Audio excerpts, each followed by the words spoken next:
Je me demande qu'est-ce qui peut intéresser les gens au fait de vouloir connaître Dieu ou ne pas vouloir connaître Dieu. Puis je me demande que si l'être humain n'a pas comme envie justement de ne pas avoir personne à qui rendre des comptes ou personne qui voit la vie, sa vie. Et peut-être que l'être humain se contente de vivre seul et en fait très bien son compte. Pourquoi chercher à savoir ou à connaître s'il y a un Dieu ou s'il n'y a pas de Dieu? Bien des gens vont vivre, puis se satisfait de vivre, point, sans trop se poser de questions, puis il arrivera ce qui arrivera. Hein? Si on a juste une vie à vivre, alors pourquoi ne pas la vivre dans la connaissance, la grandeur de Dieu, ça dépasse toute l'imagination. Vous imaginez un petit peu comme Dieu qu'avec des milliards et des milliards et des milliards d'enfants, et s'occuper de chacun d'eux personnellement.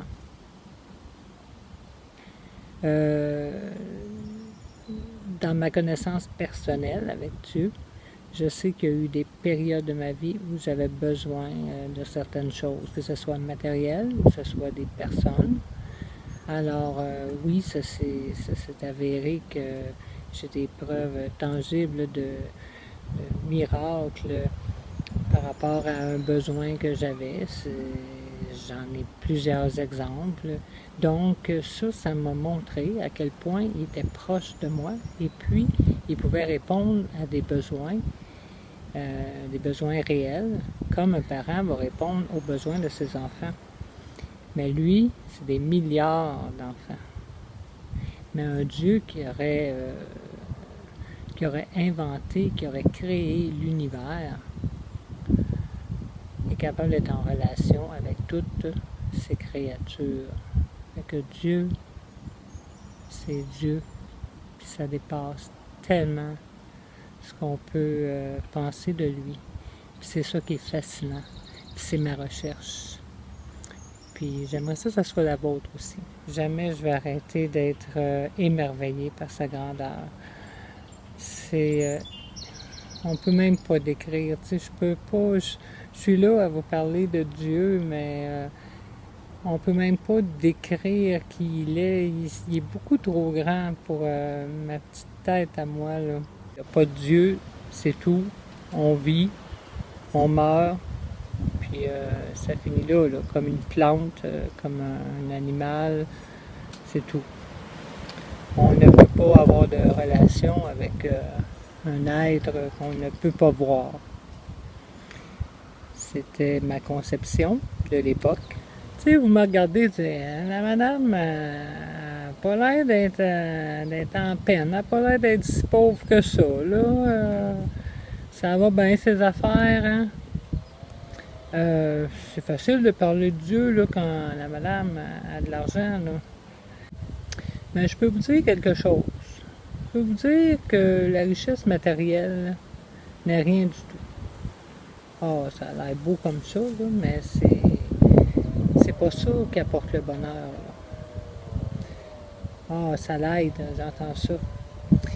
mais réellement, la vraie richesse, c'est pas dans le matériel, mais pas du tout.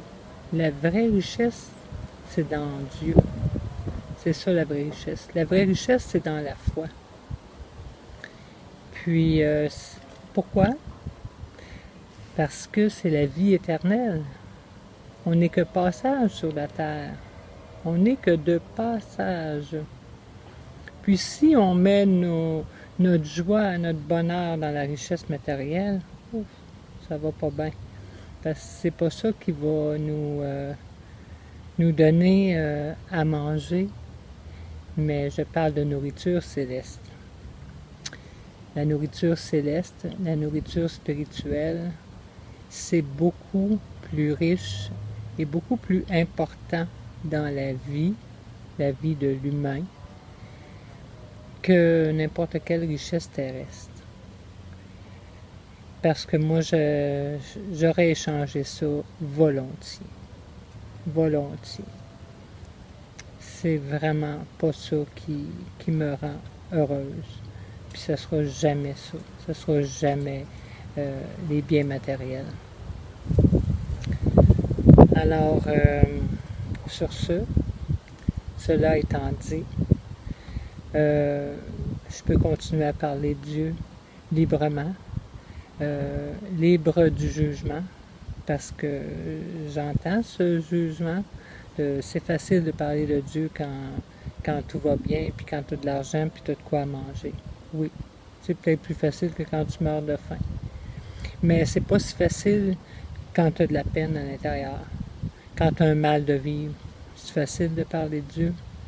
Quand dedans, tu es pauvre dans ton cœur, tu es pauvre dans ton affectivité, dans l'amour que tu as, dans ce que tu vois tous les jours. Ça te fait mal. Mais ce mal-là, on va-tu parler de Dieu quand même? Le mal psychologique, le mal affectif, est-ce que ça va nous empêcher de parler de Dieu? Cette soif, cette faim de justice, est-ce que ça va nous empêcher de parler de Dieu? Au contraire. Au contraire. Cette soif de justice devrait nous pousser à parler de Dieu. Parce que non, il n'y en a pas de justice. Parce que c'est inconcevable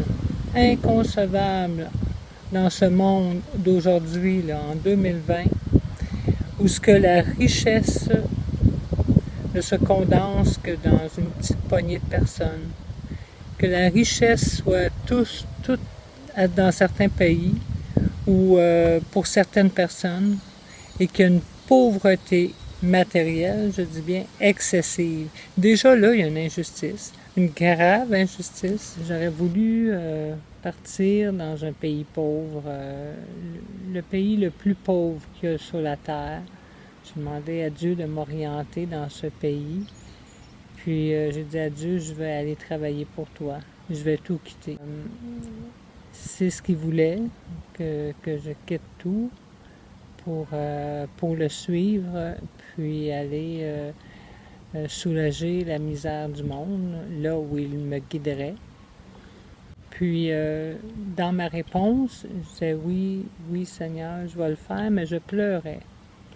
Parce que ça m'obligeait de quitter mes enfants, de les laisser à leur père, mais enfin de les quitter. Puis ça, il a vu la détresse de mon cœur. Puis Dieu peut changer d'idée. Je veux dire, dans le sens que il m'orientait à une mission. Puis quand il a vu ma peine, ma grande peine, il a pris en considération cette peine-là. Puis on a orienté ma vie d'une autre façon, considérant le grand amour que j'avais pour mes enfants et la difficulté de me détacher. Alors, Dieu prend en considération l'humain que nous sommes et nos limites, nos difficultés. La plus grande pauvreté est en Amérique du Nord, car la plus grande pauvreté est spirituelle. Voici un témoignage de ma relation personnelle avec Dieu. Puis je priais, soit à genoux, assis, puis à un moment donné, il me dit lève-toi, fais ton ménage, là, garde, ça traîne la vaisselle, là. On peut prier, on peut parler à Dieu tout en faisant la vaisselle, tout en travaillant. Je me réfère souvent à lui, comme un père. Alors, j'essaie le plus possible de lui demander conseil et de réfléchir avec lui. Parce que oui, on réfléchit avec lui, parce qu'il y a des moments de ma vie où j'ai dit, oh, Seigneur, dis-moi quoi faire. C'est ça, ou je vais là, ou je vais là. Je veux que tu me le dises. Puis, s'il te plaît, dis-le, tu sais. Puis non, Dieu ne dit pas, ne dicte pas, c'est pas un dictateur. Il fait réfléchir. sa façon de faire, c'est de me faire réfléchir pour essayer de voir ce qui est le mieux. Ce qui est le mieux pour moi, puis ce qui est le mieux pour les autres, pour ceux qui m'entourent. Donc, c'est toujours de prendre en considération pas seulement moi-même, mais aussi ceux qui m'entourent. Plusieurs personnes se posent la même question. Si Dieu nous aime tant, alors comment peut-il accepter autant de mal, autant d'injustice? Jusqu'à quand Dieu va être patient avec nous? Jusqu'à quand? Puis s'il décide d'arrêter d'être patient et de sévir ou de nous montrer le droit chemin, la meilleure façon de vivre ensemble, il va le faire de quelle façon? Est-ce qu'il va utiliser des humains pour parler? On le sait. S'il y a un humain qui parle, pas grand monde qui écoute, là. Qu'est-ce qui est arrivé avec les prophètes? Ils n'ont pas été bien reçus. Est-ce qu'il veut quelque chose sur ma vie ou sur la vie de mon peuple ou sur la vie des humains en général? Est-ce qu'il y a un rêve pour nous? Oui, il y a un rêve, mais c'est pas évident parce qu'il y a la liberté humaine. Donc, il n'y a rien d'imposé. Avec Dieu, il n'y a rien d'imposé. Il ne s'est jamais imposé. Jamais. Jamais. Puis même que je voulais qu'il s'impose plus. Parce que moi, mes décisions à moi et ma façon de voir à moi, je n'en voulais pas. J'en voulais plus. C'est peut-être l'orgueil parce que je voulais plus être dans l'erreur, je voulais être dans la vérité tout entière et dans la connaissance tout entière et dans le bien. Et je voulais que ce soit lui qui contrôle complètement ma vie, mais lui il contrôle pas. Alors, il y a la liberté humaine, et la liberté humaine, c'est très important pour lui. Ça fait partie de l'amour. L'amour, c'est lui. Lui, il est l'amour. J'aimerais répondre à des questions aussi, parce que si j'ai des questions spécifiques, je vais pouvoir prier, demander conseil, lui demander de réfléchir à ce niveau-là, puis je sais qu'il va orienter ma pensée vers le mieux.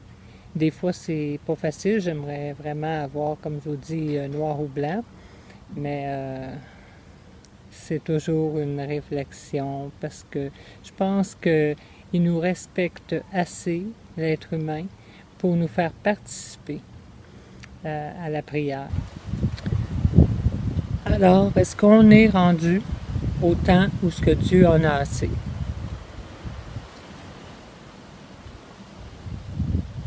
Est-ce qu'on est rendu là? Est-ce que l'être humain est capable de se rendre compte par lui-même de ses erreurs et de les corriger? Qu'est-ce qu'il faut qu'il arrive? Est-ce qu'il faut qu'il arrive certaines conséquences? Comme un enfant qui trébuche, qui comprend. Comme un enfant qui touche, qui se brûle et qui « Oh, plus jamais je vais toucher ». Est-ce que l'être humain est assez intelligent pour comprendre ses erreurs ou est-ce qu'il est trop avide de pouvoir, avide d'avoir, avide de gloire? Parce que c'est pas mal ça qui mène le monde, on le sait bien. Puis Dieu le sait bien. Mais est-ce qu'on peut dépasser ça? Est-ce que notre humanité, est-ce que notre compassion, notre humanisme, est-ce que l'amour que nous avons les uns pour les autres est assez fort? La morale qui est basée sur l'humanisme est bonne, mais elle n'a pas les solides fondations que la foi en Dieu donne. Ça, c'est assez clair. Mais encore faut-il le connaître, le chercher, puis essayer de comprendre quel est son rêve pour l'humanité.